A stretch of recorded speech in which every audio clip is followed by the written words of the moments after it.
Merci beaucoup. Viz Montréal 13. On est chanceux d'être accueillis ici au Desjardins Lab avec un bel écran, un bel espace, toute la technique dont on a besoin, puis un bel emplacement. Merci beaucoup. Merci beaucoup à nos commanditaires, bien sûr, Plotly, qui est notre commanditaire principal. Est-ce que Nicolas veut déjà venir en parler?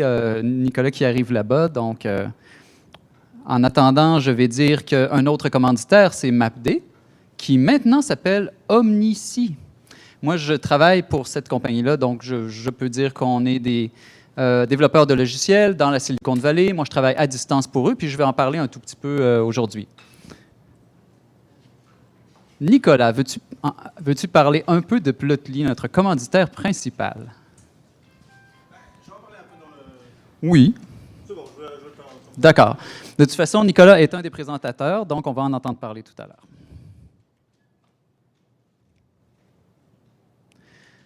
Il y a plusieurs niveaux de commandites, donc si vous voulez nous aider, parce que bien sûr, tout ça est bénévole, on fait ça juste parce qu'on veut partager, puis plus on a d'argent, plus on a de pizza. Il y a toujours plein d'organisations et de personnes qui nous aident, par exemple dans l'organisation pour chaque meet-up, donc en voici une petite liste. Et les organisateurs ont un chandail Visualisation Montréal. À part Jacqueline, il faut qu'on lui trouve un beau chandail pour elle aussi, qui est juste là. Il y a Francis qui est là-bas. Il y a Santiago qui est au fond là-bas et Jessica qui est là-bas. Donc, on est toujours là pour répondre à vos questions.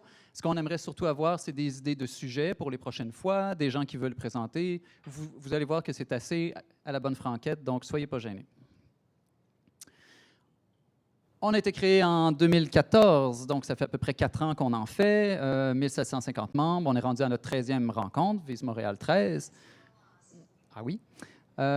Puis on a bien sûr un feed de Twitter où est-ce qu'on aime bien pouvoir discuter avec vous, retweeter les événements, s'intégrer à la communauté à Montréal parce qu'on n'est pas le seul meet-up et on essaie de vraiment faire comprendre ça à tout le monde.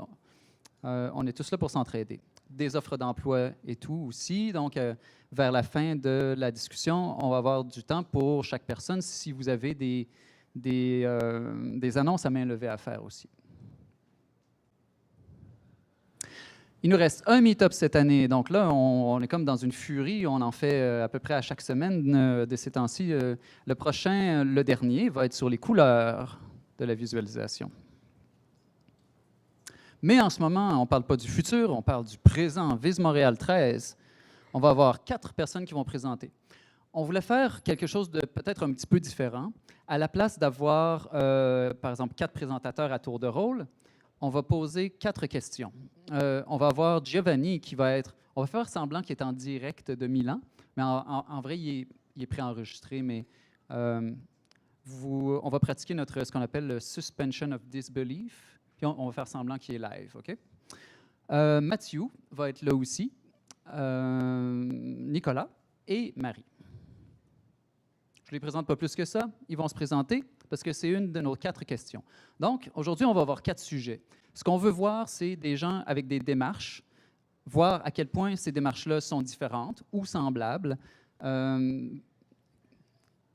même si toutes ces personnes-là se retrouvent à développer des applications visuelles, donc à faire de la visualisation de données. Donc, le premier sujet va être sur le métier. Qu'est-ce que c'est votre métier? En passant, ici, c'est écrit en français et en anglais parce que à ce meet-up-ci, on est bilingue, donc les personnes présentes dans la langue dans laquelle elles sont le plus à l'aise. Premier sur le métier. Le deuxième, une présentation de projet. Donc, chaque personne va présenter un projet à tour de rôle. Ensuite, sur leur parcours, comment ces personnes-là se sont retrouvées à faire ce métier-là et à accomplir ces projets-là. Puis quels conseils ils ont à proposer à ceux qui veulent s'y rendre. Ce qu'on espère, c'est de montrer que ce n'est pas un domaine qui est homogène. Même si on finit par se retrouver à faire des choses qui sont visuelles, ça ne veut pas dire qu'on vient tous du même parcours. Donc, puis, ça veut dire aussi qu'il y a toujours un chemin entre votre parcours à vous et se rendre à la visualisation de données. Moi, je vais juste commencer comme ça, mais dans un mode un peu express, juste pour donner un peu le ton.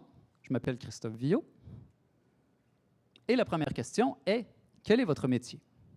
La version express, je suis développeur en DataVis. Donc, moi, la visualisation de données, je la vois du côté du code. Je suis vraiment spécialisé en architecture pour développer des produits de visualisation de données. Donc, c'est vraiment le côté de la programmation de données.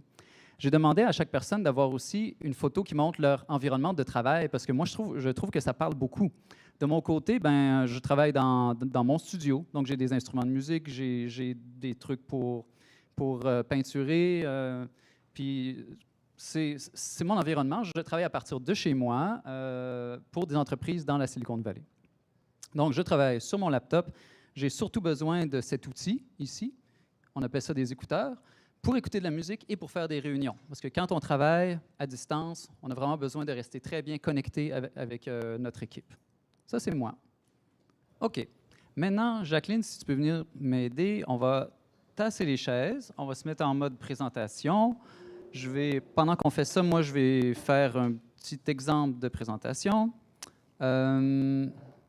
Bon, donc moi, je développe des outils visuels, je les mets dans mon petit portfolio. Un portfolio, c'est toujours incomplet, mais c'est toujours une façon d'accumuler des choses de façon intéressante. Un projet que j'ai particulièrement aimé, c'est de travailler sur des... Moi, j'aime bien les dashboards, mine de rien. J'aime surtout l'architecture des dashboards. Puis, j'ai écrit ici un blog post sur les architectures de dashboards. C'était principalement des dashboards pour les énergies vertes. Ce que j'aime beaucoup dans ça, c'est mélanger des trucs de météo, des trucs de climat, avec des trucs de senseurs, avec des données pour des humains, des trucs de sécurité. Essayer de tenir le plus d'informations possible, surtout des informations qui défilent vite et qui sont critiques. Donc, que si on passe à côté, il peut y avoir des problèmes sur la santé, sur la sécurité et sur le matériel. Donc, moi, c'est ma spécialité. Maintenant, quelle est la vôtre? On my company, when I see like wrong data, what I do is that I visualize it, and I find the visualization that shows why it's wrong. Maybe sometimes it's because like an outlier is like skewing the whole thing. Maybe it's that like everything is null, or like. But the best way is to just show it, because these people know their data, but they don't necessarily know what to tell with it. And when you try it and you say, hey, I'm trying to tell this, but it's all wrong because of this. We also have a lot of tools for data cleaning that can help, like to show like the shape of the data, and I think the most important is when you can show that there's an artifact. Like when you collect data, sometimes the way you collect it, you kind of introduce some patterns. And these patterns, when people think that they are significant, like these cycles or like these like spikes, like the interpretation of your data can be totally wrong. And once again, the best way to show it is with the right data viz.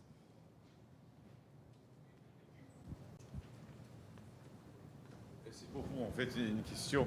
Je voudrais savoir, votre compagnie a changé de nom parce qu'il était en fait l'objet d'une acquisition ou Non. C'est quoi exactement? Et c'est une bonne question. La compagnie a changé de nom surtout parce que MapD, vu qu'on fait beaucoup de cartes, Oui. Des cartes qui sont très interactives parce qu'on peut visionner des millions de points de façon interactive, MapD vient de Massively Parallel Database. Ah bon, d'accord. Donc, ça n'avait rien à voir avec les maps. Puis, donc, à toutes les fois, on était obligé de le réexpliquer. Aussi, que MapD a commencé comme une base de données qui roule sur le GPU. Donc, ce que ça veut dire, c'est que c'était vraiment un outil qui parlait aux geeks. Maintenant, on essaie de parler à ceux qui s'occupent de l'interprétation des données. Donc, il faut être quelque chose d'autre qu'un outil technique où est-ce que les gens peuvent comprendre, oui, MapD, c'est comme MapR, donc il y a comme tout un écosystème de choses qui s'appellent Map. Donc, maintenant qu'on essaie de parler à des gens qui font de l'interprétation des données, il a fallu changer de nom, c'est tout. Donc, il a commencé avec son propre base de données ou c'était quelque chose comme... Ouais. Oui, bon. la base de données vient du projet de recherche du CEO, puis c'est là-dessus que la compagnie est fondée. Mais maintenant, ce qui est intéressant pour ce Meetup-ci, c'est que ça a commencé comme une compagnie de base de données, Puis maintenant, c'est l'outil construit sur la base de données qui est important. Maintenant, sur le site Web, on ne voit plus de mention que c'est une base de données qui est sur le GPU.